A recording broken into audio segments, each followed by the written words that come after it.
এই মহাবিশ্বে এমন 3টি প্রাণী আছে যাদের বাচ্চা কখনো তাদের মাকে দেখতে পায় না। আর আপনারা কি জানেন সাপের বাচ্চা কিভাবে জন্ম নেয়, অথবা প্রজাপতি কেন কচ্ছপের চোখের জল খায়? এই সকল প্রশ্নের উত্তর পাবেন আজকের ভিডিওতে। তাহলে চলুন শুরু করা যাক। নাম্বার 1, কাকড়া বিছে।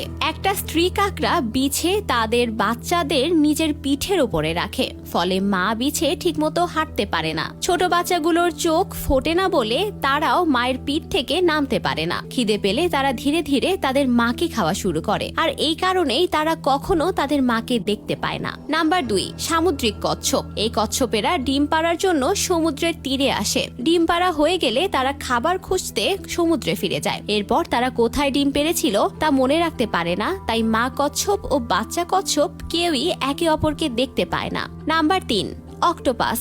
অক্টোপাস গভীর সমুদ্রের শান্ত প্রাণী। স্ত্রী অক্টোপাস প্রায় 70 থেকে 80 হাজার ডিম পাড়ে এবং ডিমগুলোর যত্ন নেওয়ার জন্য এক জায়গায় স্থিরভাবে বসে থাকে। ডিম না ফোটা পর্যন্ত মা অক্টোপাস একটুও নড়াচড়া করে না, যার ফলে ডিম ফুটে বাচ্চা বেরোনোর আগেই প্রচন্ড খিদেই মা অক্টোপাসের মৃত্যু হয়। এবার আসি সাপের বাচ্চাদের জন্মের কথায়। পৃথিবীতে বিভিন্ন প্রজাতির সাপ আছে এবং তাদের বাচ্চা জন্ম দেওয়ার পদ্ধতিও ভিন্ন। কিছু সাপ ডিম পাড়ে, আবার কিছু সাপ সরাসরি বাচ্চা দেয়। ওভিপোরাস সাপ এরা ডিম পাড়ে। ডিমের ভেতর বাচ্চাগুলো বড় হতে থাকে। ডিমের খোলস ভেঙে বাচ্চা বেরিয়ে আসার জন্য তাদের মুখে বিশেষ ধরনের দাঁত থাকে।